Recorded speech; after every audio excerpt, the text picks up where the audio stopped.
Those Damn Ross Kids is a podcast for adults, and the opinions expressed do not reflect the opinions of our employers or even ourselves. We'd like to hear from you. Give us a call at 419-528-TDRK to leave a voicemail, and we just may play it on the show. You know, it happens every time. Man, the best jokes are pulled from real life. Speaking of, we were leaving a bowling alley a couple days ago, and somehow the topic of melancholy came up, and you said that's a weird shape for a dog. But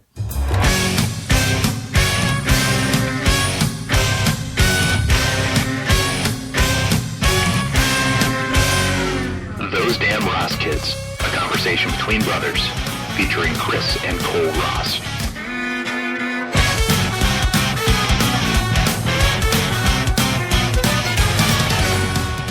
So, Kris, we could ask what episode this is, but we know what episode this is. I actually don't. It is a momentous occasion. I unsubscribed, so I gotta go to Duckfeed. I don't. Episode number 100. Yes, episode 100 of this program. Sometimes funny comedy podcast. Those Damn Ross Kids. It's a time for reflection. It's a time for really self-evisceration. Will you be playing yourself in this show? I will be playing me. Which is? Kole Ross. Okay. And who will you be playing the part of? Lucille Ball. Can you give me a Ricky? We are brothers. That's disgusting. It's New Year's Eve. It is, as we record this, and as you listen to this, it is New Year's Day. And the time is right. It is currently 5:43 in the evening, if you're curious. Sure. I'm not. It's early. It is early. Early for us. But, Really messing up my routine. Messing up your game, I just started drinking at work. Oh, you had to pregame it. I had pre-gamed. I pre-worked it. You pre-worked it. I pre-worked my dinner. Yep. So if they're listening to this tomorrow, which is technically New Year's Day, yeah, we'll know the answer to this question, and when we check back in with Timothy. Mm-hmm. But I'm going to ask you, at the risk of doing something that's been played. Can I ask you a quick question first? What? Who's Timothy? Timothy's a guy who needs some help. Okay. Burning questions. Burning man. Burning desires. Hi, I'm a 20-something dude who likes other dudes. There's one in particular that I like a whole bunch, and we fool around, and it's generally awesome and fun. I feel really comfortable and safe with him, so I'm thinking I want to do butt-related stuff with him this coming New Year's Eve. Okay. Should I bring it up now and see if he's at all interested, but forego any sexy spur-of-the-moment, champagne-infused suggestion when we're hopefully already naked? Or should I wait and surprise him with the idea of butt stuff? You never surprise somebody with butt stuff. That's the best. I mean, it's in terms of satisfaction for me, that is not the best surprise.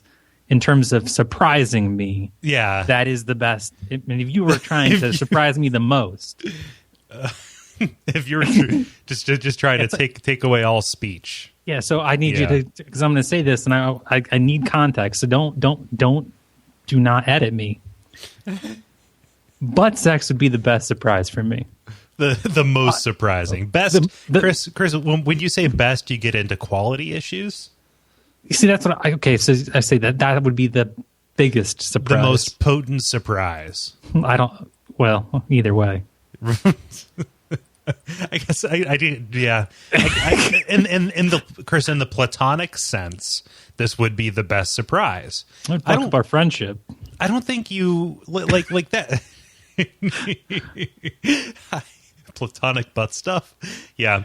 Looking for strictly platonic. Craigslist, Cincinnati, Ohio. Stuff. Looking for friends only butt stuff. Friends only. W4T. What? But it's. Oh man. This. Here's the thing. I'm not a spontaneous lover. No, I don't see the value in that.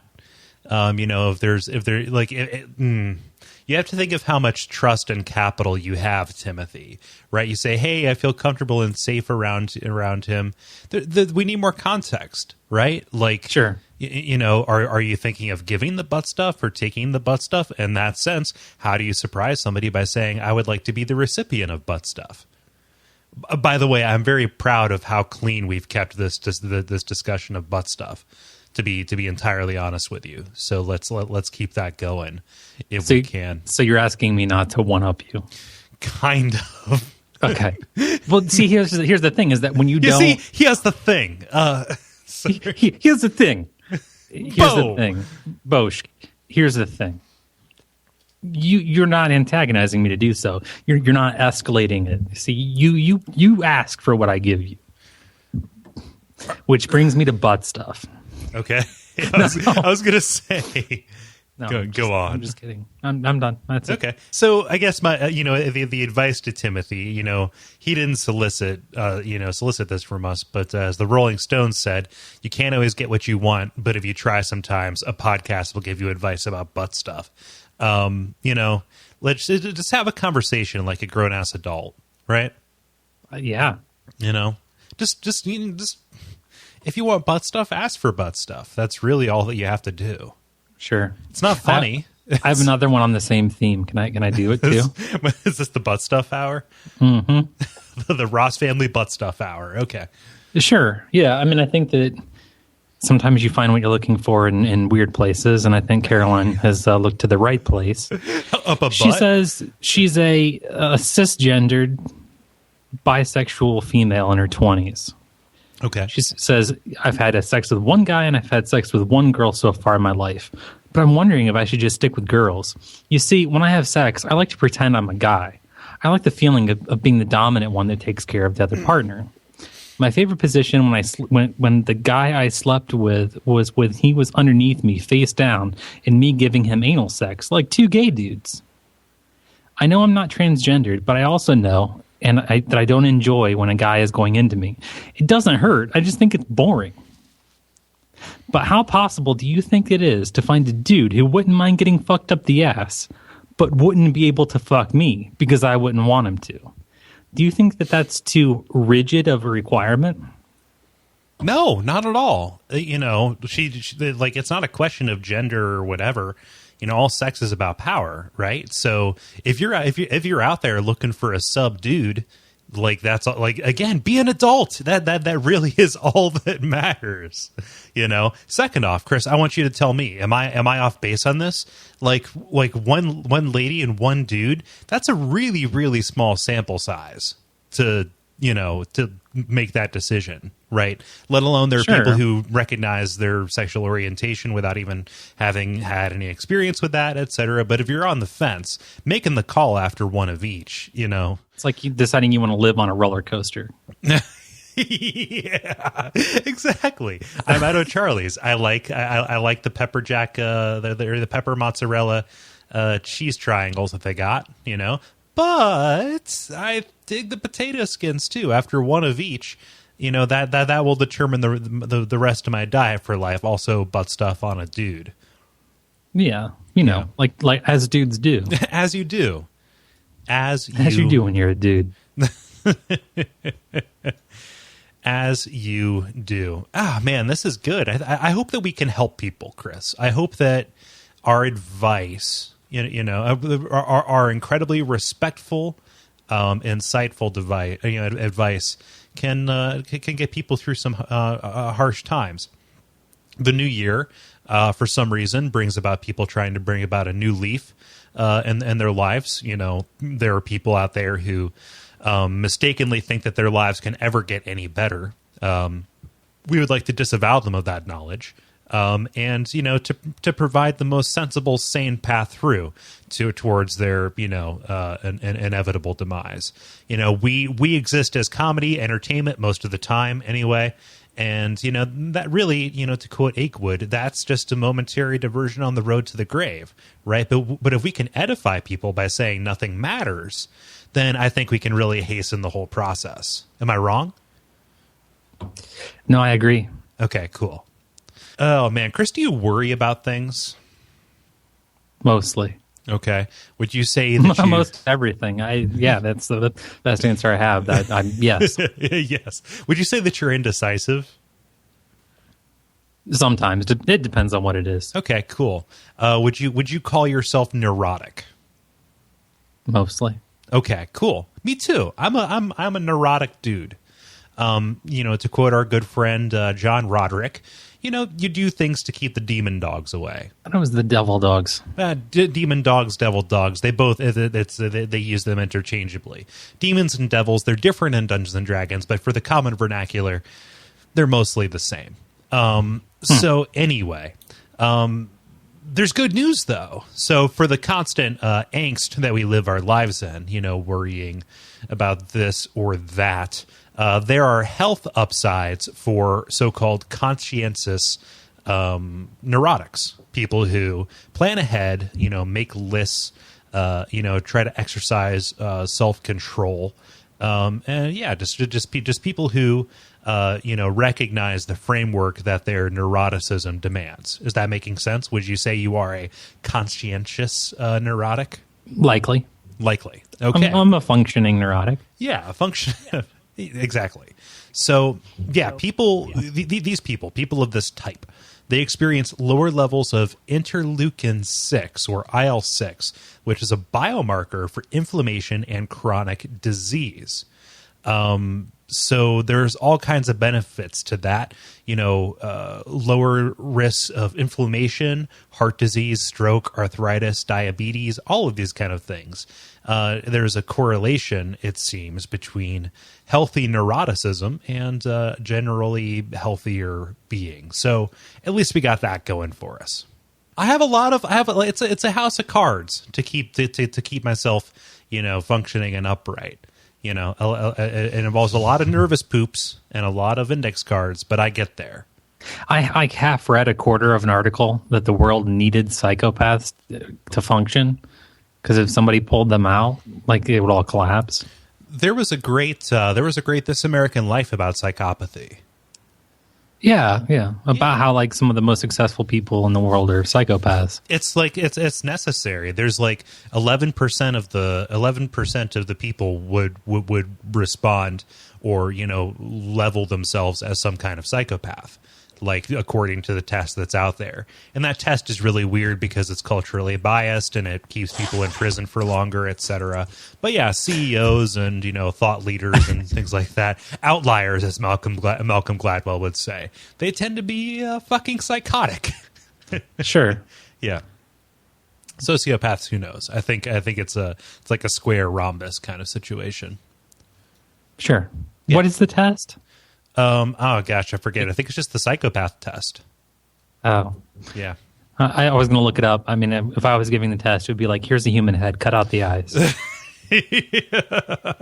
For money. You can make a nice bowling ball out of that. You can make a candlestick holder. We call it the satanic menorah. It's a miracle you haven't been found yet. Sure. Yeah. Hey, I got a fact. It's not fun, but I wanted to just let people know this. Nothing has been fun so far. Because that's school shooting corner. Yeah, exactly. Well, it's school shooting. This isn't going to be funny, and it's not supposed to be. School shooting corner, Chris. School shooting life.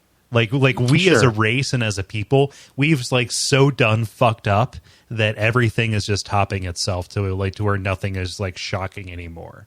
So, I wouldn't be surprised if this turned out to be funny. And I'm normally the sensitive one. Continue. Okay. It's just important to know as we debate what to do about our world, given that the studies have indicated we need psychopaths, and how whenever anything happens, it's we're middle school children who are finding out about hearing a rumor.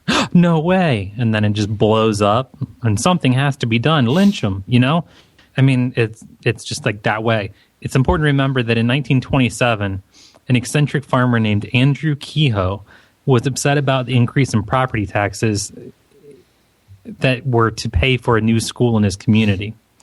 He spent months packing the school after hours, packing it with dynamite, which he set off the morning of May 18th, 1927, with a timed detonator that killed 45 children and teachers. Christ on a fucking crutch, man.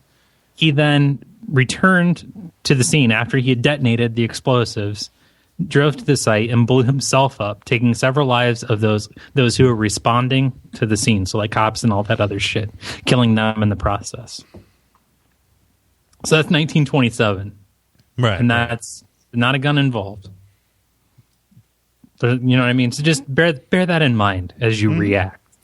as you try and formulate a course to try and cope with as you try to solve the unsolvable with a solution. With your solution. With your particular solution. Sure. Chris, like not everybody like uses that as a way to like hurt people though. You know, for some people, just the act of firing a gun, it relieves their stress, right? Just it's cathartic. That's what they say. You get this thing that is designed to take a human life or to take any kind of life, mostly human, especially in the case of handguns. But let's continue. And you know, it's metal and it's cold, and you are harnessing the elements with the slightest twitch of a muscle. You are creating a controlled explosion that launches a tiny little thing at enough velocity to destroy whatever you want to. And in fact, it becomes a part of you, and whatever you point at, just it's life or death is your decision, right? It's a thing. It's a sexy erotic act as you take this metal surrogate penis and they just go out and, you know, fire off a couple of rounds. For example, Marcus Garola. Sorry, Marcus Garola. Marcus the gorilla had a problem. Marcus the gorilla had a gun problem. Is it story time? They took away... Marcus wanted all the bananas, but the zookeepers said he could only have 1 or 2 bananas per day. Thinking, bitch, you don't know me, he decided... Anyway, no, Marcus Garola... he went to a Newport Beach, California shopping center kind of area and took out a pistol and just fired 50 rounds into the air. At a supermarket? Just in a parking lot. Just fucking unloaded. Is he Muslim? They do that. No, he... But no, that's not... No, I know what you mean. I'm not going Iron Sheik. It's just... Okay. That dude was a piece of shit, like in real life. Did you know that? Was he really? No, I had no idea. Like, he wasn't like Benoit levels of, you know, awful, but nah. Chris Benoit? Yeah, the dude who wore a Who bra. Are you? Who's this boy I'm talking to that knows about wrestling? Well, I know about him because he wore a bra and like killed his kid and his wife and then hung himself. Oh, that's right, Adderall. Yeah. No, he was upset because his grandma died and his family kicked him out. He caught his kid in the coat and smacked it with a hammer. Jesus Christ. That's what he did. Well, I mean, not the coat, I think. The hammer part, for sure. There are people in this world who think that Chris Benoit, like, that was a conspiracy. Like, that he couldn't have possibly done that. Really? Yeah. So this dude, you know, the police came. He was upset because his grandma died and his family kicked him out of his house. So he just went to relieve stress, really in the only way that he knew how. Some people, the only language they speak is boom, boom, pow, like the Black Eyed Peas. So the police were like, dude, you know you can't do this, right? I was like, yeah. And they said, we're going to have to search your car. You know that, right? It's like, all I've got in there is a bunch more ammunition. Oh, and watch out. There's a wire there that'll probably shock you. So they brought in the bomb squad. said one witness, a shopper at the shopping center. Pretty much the craziest thing I've ever heard. How anybody could do that to scare people with everything going on in this world. Who needs guys like that? Apparently the world does with the psychopaths. They're required. It's part, you know, death is a part of any given ecosystem. So is poison. So is just all these awful things. You know, just the Hakuna Matata, the circle of life. Sure. Yeah. Hey, Cole, what's your favorite pretending to be someone else movie? Oh, man, it's really, really tough to like discount Catch Me If You Can. That's well, a and good see, that's what I was going to say. What's your favorite not being yourself movie that stars Leonardo DiCaprio and Tom Hanks? You're like, they're basically the same thing. Like, what's the best, like, imposter movie? What is that? That's the only one. Trading Places. That's pretty good. Yeah, but that was a bet. Kind of, but still, they were being something that they weren't. 6 Degrees of Separation. That was a pretty good movie with Will Smith. I've never seen that. I don't like math. No, that's Pursuit of Happiness. Oh, that's right. He lived in the car with Will Smith's kid. Yeah, that's weird. Will Smith played in a movie the guy who kidnapped his own son. His son played himself. It was crazy. But begging the question, why didn't he take him home after they were done? Will Smith's bad guy, bad still dad out there. He's a bad dude. Big Willie style don't involve changing diapers. Ah, man, you just don't do that.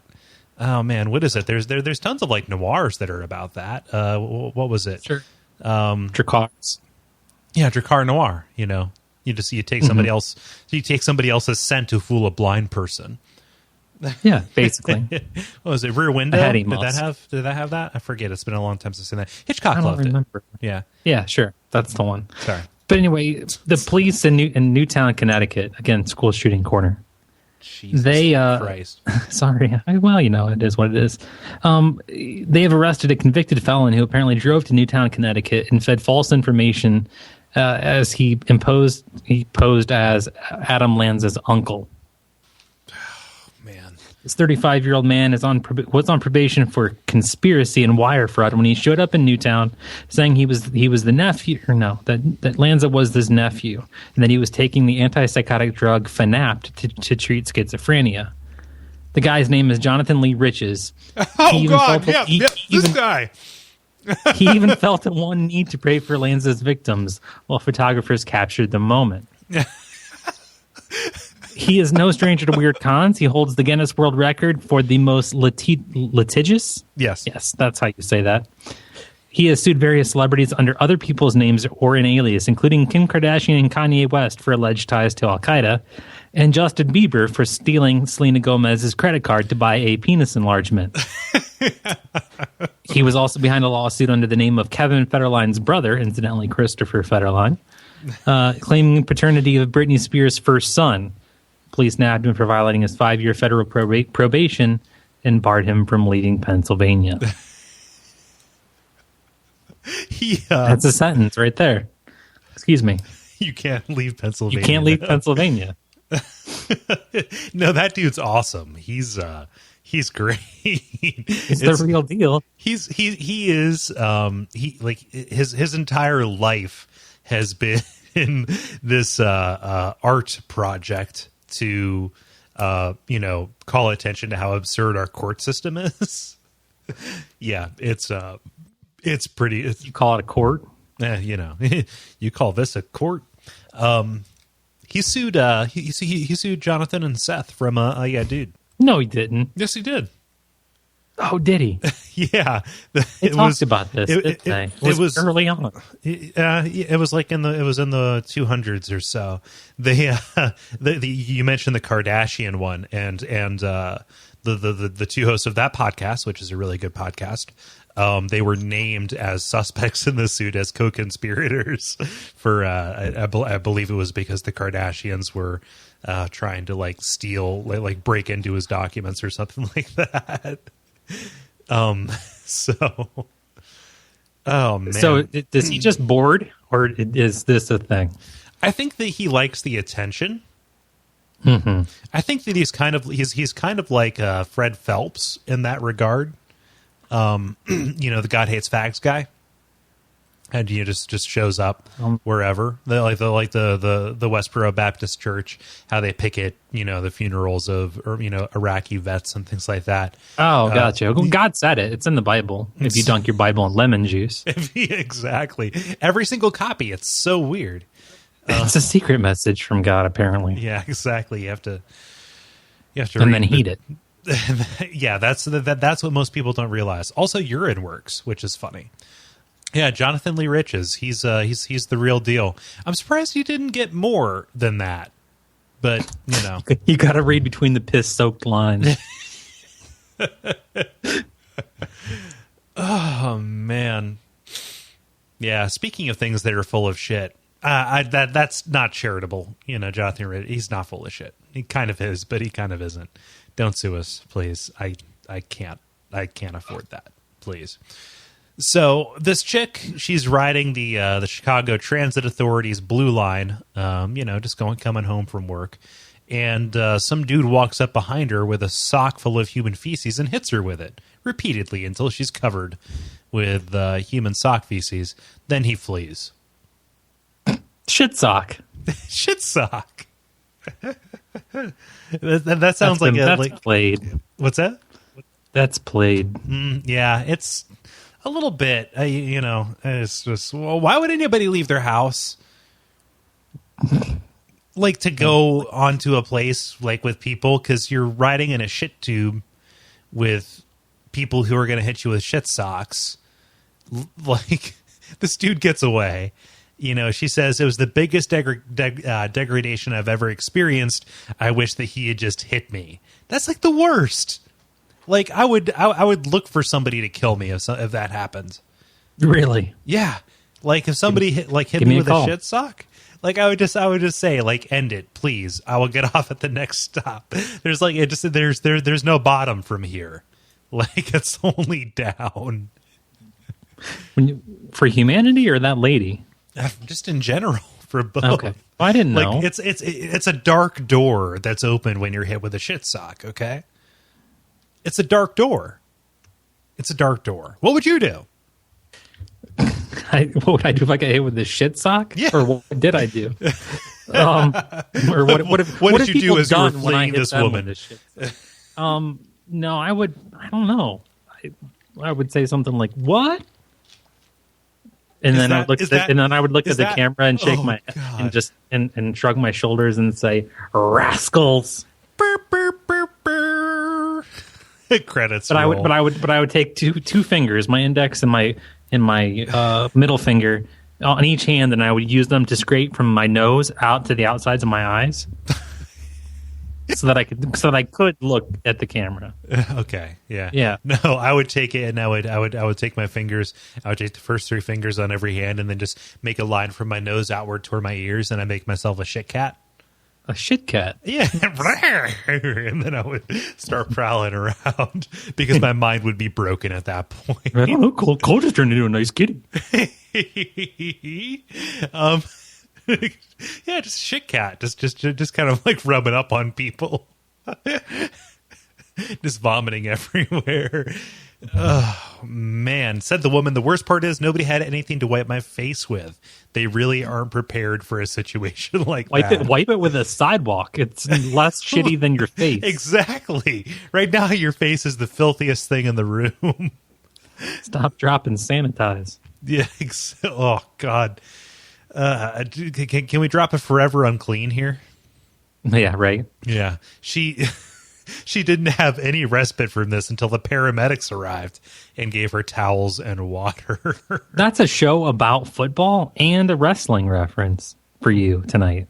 I know, right? On this occasion. Chris, I'm growing as a person. I'm referencing the league, which is a good show. Thank you. And I'm also, yeah. What was it? Owen Hart. He fell from the rafters. Yeah, snapped his neck. Yeah, sure. It's just too bad that I have to drive 3 hours and get you so inebriated you can't move to make you watch a new show. That's the sad part. You have to Clockwork Orange me with rum. Oh, by the way, guess what we're doing tomorrow? Mad Men. I got you to watch that show. And then you dipped out. I dipped out. But like you do that to me all the time with music, man. No. It's been a long time since I've identified your potential new favorite band. Yeah. It's been about about 7 years. Okay. Sure. Yeah, that's been a bit. I'm not a good scout. It's been a minute. You got me into the Mountain Goats. Sure. That was a time bomb. You put it there. It's like, yeah, it's a good song. Then I came back to it. I was like, oh, they're great. I love this shit. And you got me into Goatsy. It's your cell phone background. Oh man. Like forever unclean. Yeah, so she says, I don't know why he did it, adding, I'm pretty sure he wouldn't have done that to a guy. So there's like a whole class of people. Let's call them prowlers, because I haven't heard that word. Have you heard anybody referenced as a peeping Tom recently? No. I thought that was like a creation of like 60s sitcoms, you know? A peeping Tom, somebody in a trench They haven't had coat. any of those since then, because people peeping Toms, they I don't know whether they unified or they somehow were empowered. I'm part of the Voyeurs Union, chapter 345. Well, sure, but at some point they stopped thinking about it and actually did it. And ever since they did it, they don't have to fucking sit outside and think about it anymore. Well, I mean, you have. So we don't have peeping Toms anymore. We have rapists. Jesus. I'm They just telling committed. you, They went full it's just hog. the way it is. It's just the way the world works, Cole. It's just the way the world is. You just the see that way movie where they turn to color after they bone?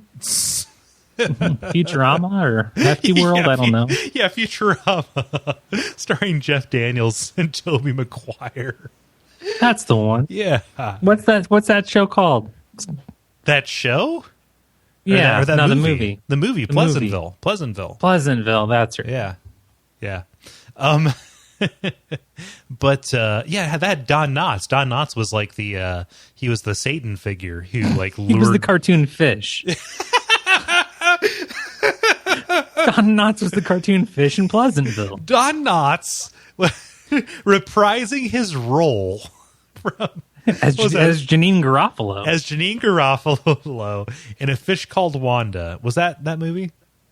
No, it wasn't. This was The Incredible Mr. Limpet. Ah, fuck. Sure. Man. And that had nothing to do with Gilbert Grape. No, Where- it where- didn't. where did It the had Goonies- a lot of tea bagging and some flaccid whacking. Flaccid whacking. Yeah. Where did the Goonies fit in? I don't know. Yeah. No, but there's like a whole class of like public sex crimes that just have to do with delivering bodily fluids onto a lady. Goonies. Like The truffle shuffle. A woman can juggle desserts with her labia. Jesus. That's the truffle shuffle. Yep. Sets on a cart and they bring her out at the restaurant. Would anybody like to see the dessert tray? Well, God. who wants to see the dessert show? It's like Benihana, except with I don't even know. But you know about sharking, right? What? Oh, sharking. It's where you. Yeah, Tracy Jordan explained this to me, but go ahead. Did he? You come up and rip somebody's shirt off? Yeah, it was on 30 Rock. No, you don't rip somebody's shirt off. You find a secluded place to crank it. You get about half cranked, and then you walk out into public onto a sexy lady, and then you just unleash the fury. You unleash the beast all over a lady, by which I mean half masturbate and then finish masturbating on her, and then run away. Yeah.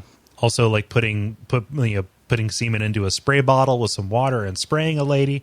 Pretty much, it's all stealth semen delivery. Should you talk about whether they're into sharking, or should you just surprise them? I think by definition, by definition, it's not sharking if they're expecting it. Gotcha.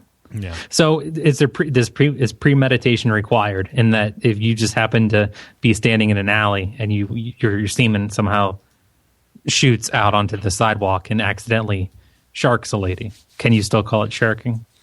Yes, you can.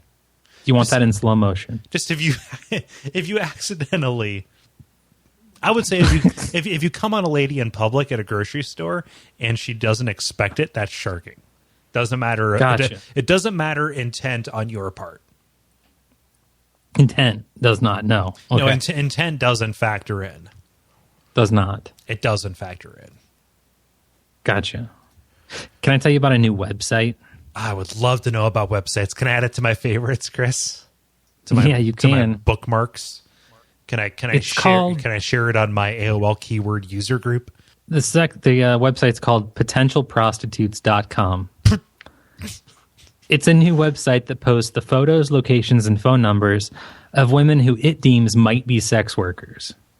Okay. Many of the pics appear to be mugshots, which would suggest that at least some of the women featured on the site have been arrested in the past for prostitution.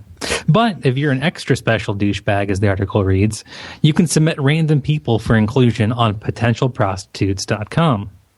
A huge delete this profile now button appears at the bottom of each page, and in order to get your name cleared, you have to pay a hefty fee to the website to get your name off of potentialprostitutes.com. Wait, you have to pay a fee? The woman, if she wants her name off of there, has to pay a fee to the website to get off. So her reputation is being held ransom. Essentially, yeah. I mean, assuming she's not a sex worker. Otherwise, it's free advertisement. It's a gamble we should all be willing to take. You never know. And you never know. Maybe she had never considered that her life might go in that direction. It's a sign from the heavens. I know, right? Just kind of you're walking along and you pull out your information phone and you see an email saying, "Hey, I would like to pay you, to use your natural talents." And yes, everything comes together now. Everyone does, yes. Everyone comes together now. Everyone comes together in this right shit now. Stuff. Over me. Boom, boom, boom, boom. But yeah, that's funny because most of what the internet is digital representations of things that exist in the real world, right? Craigslist. It's the classified ads from your local paper, right? Facebook. There were college Facebooks in the world that helped you identify people who were potential peers, as a collection of peers. Sure. And this is the digital approximation of the writing on the bathroom wall. They could call this potential sex workers, but really it should be called for a good time. For a good time call. Yeah. Yeah, sure. I don't know. Maybe. I don't know. Do you know who the most popular lady is? Lady Gaga. Roxanne. That's funny. It is. Yeah, you should do a police joke here. Something tantric. I don't even know about that. I took it meta. What about a dating website for people who are into wrestling called Pin This? Or just Pinterest.co. Or whatever, yeah, Pin This. I think that there is a wrestling-centric dating site. It's probably an offshoot of some kind of, let's say, message board. Sure. Benoit didn't do it. Benoit was framed. You know where that idea came from? Where? Because I really hate Pinterest and people who talk about it a lot. Do you encounter that in your day-to-day life? Oh, of course. Everyone's on Pinterest. Really? Yeah. Everyone. Yeah. Oh man, I don't get it, and I don't encounter it all that often. I don't plan on getting it. And what I was thinking of was what I want to do to people who were on that. And I was thinking about pinning. I would like to lacquer and decoupage them. Well, yeah, exactly, right? I was just thinking about how when you dissect something and you pin back its parts, and it got gorier from there. Yeah, the world needs psychopaths, Chris. I want to poke their insides, and not in like the good way, not in the mutually enjoyable. Yeah. Fucking... And like you'll never remember this, not that you'll remember this forever. Right. Kind of right. Yeah. Ugh, man, I feel unclean. I'm so sorry. I can't. It's okay. I can't go along with you for that ride. Okay, I can't. Which one? That one? Yeah. the pin me. Probably pin this. Pin this open. Pin this. Chris, last week it was Christmas. Or I'd pin that. I'd pin. Last week, we talked about the end of the world, and that is, really just kind of died down. Coming on? I was hoping for more like fanfare with that. Like, Sure. like, the Hale-Bopp comet got the Heaven's Gate. Like, I don't want people to die, but those are interesting stories to me. Like a ticker tape air raid, nuclear air raid. Exactly. Yeah. But apparently, and this is something that surprised me until I read this article. Did you know that the Mayan apocalypse is huge in China? Well, sure it is. It was huge. It was the majority of the public over there looked at it, with derision, kind of like us, over here. They're just like us. They're people too. Sure. What is that? Is that where they like graphically cut in half a blimp to show you what's inside? What? Derision.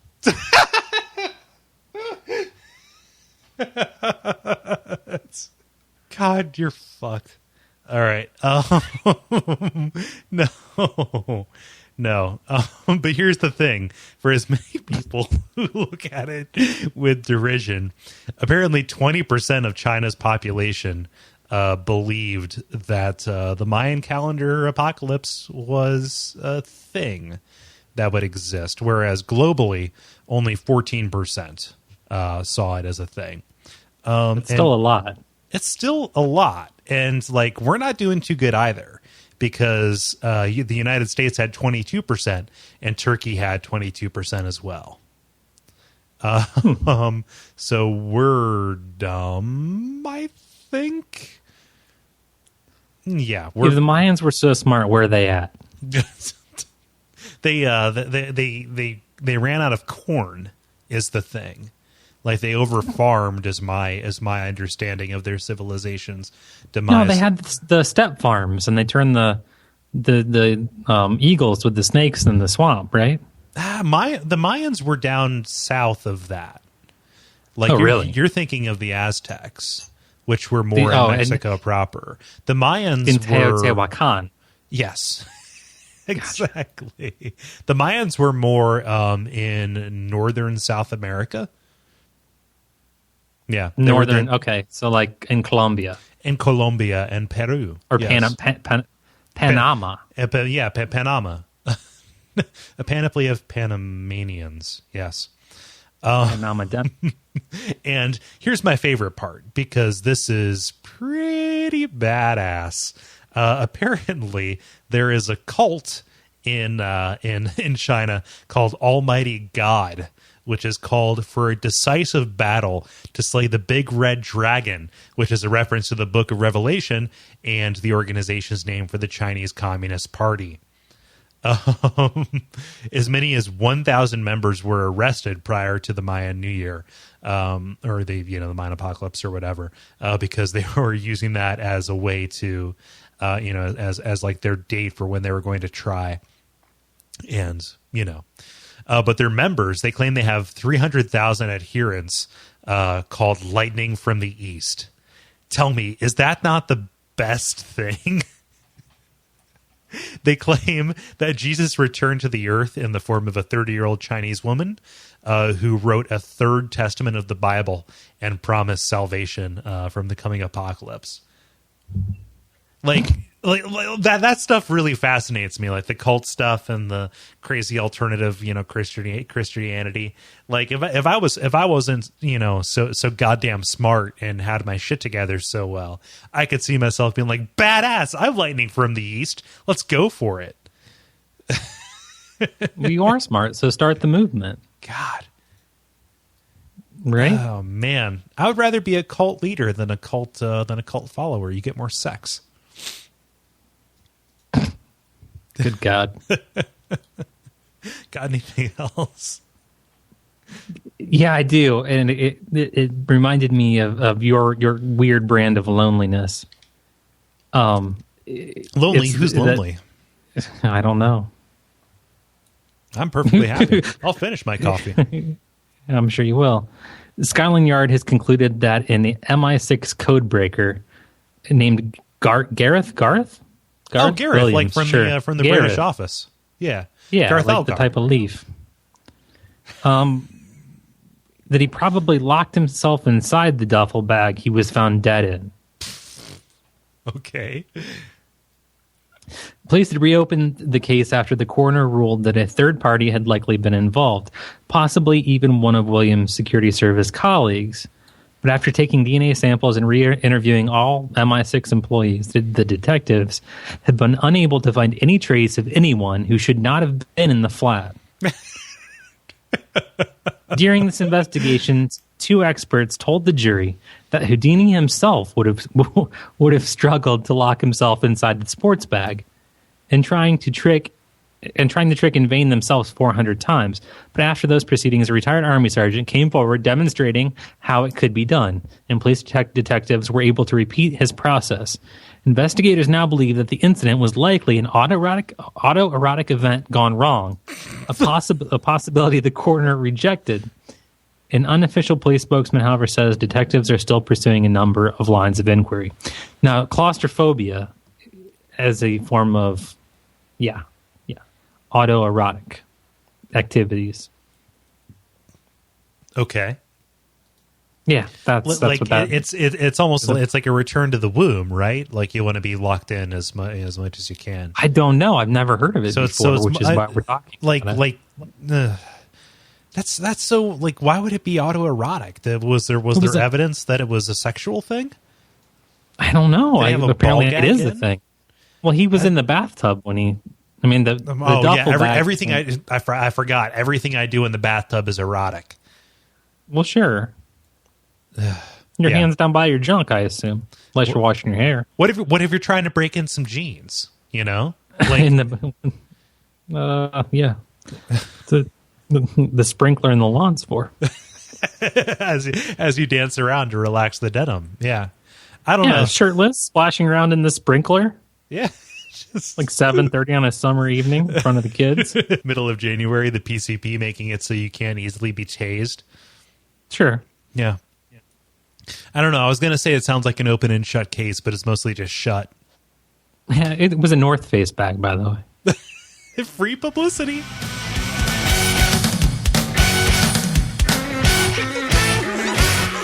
This has been Those Damn Ross Kids.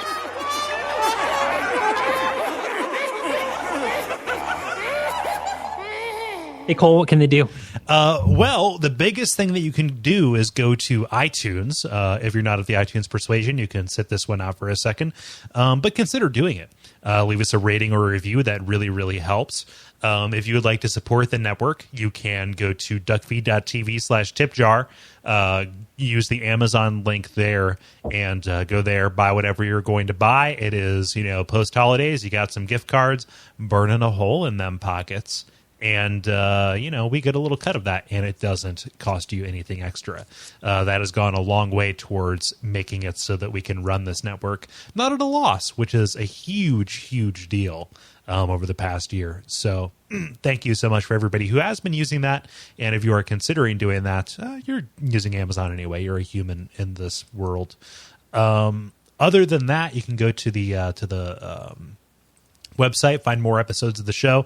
Every single episode is up there and available for download if you want to dip back in and keep on tuning in to this show and all of the other shows. We've got lots of shows about video games, including one new one that's coming out here in the middle of January called Bonfire Side Chat, which is a games podcast that is dedicated to the game Dark Souls and other games that are by that developer. So we really appreciate your continued interest in our endeavors. Is there anything I missed, Chris?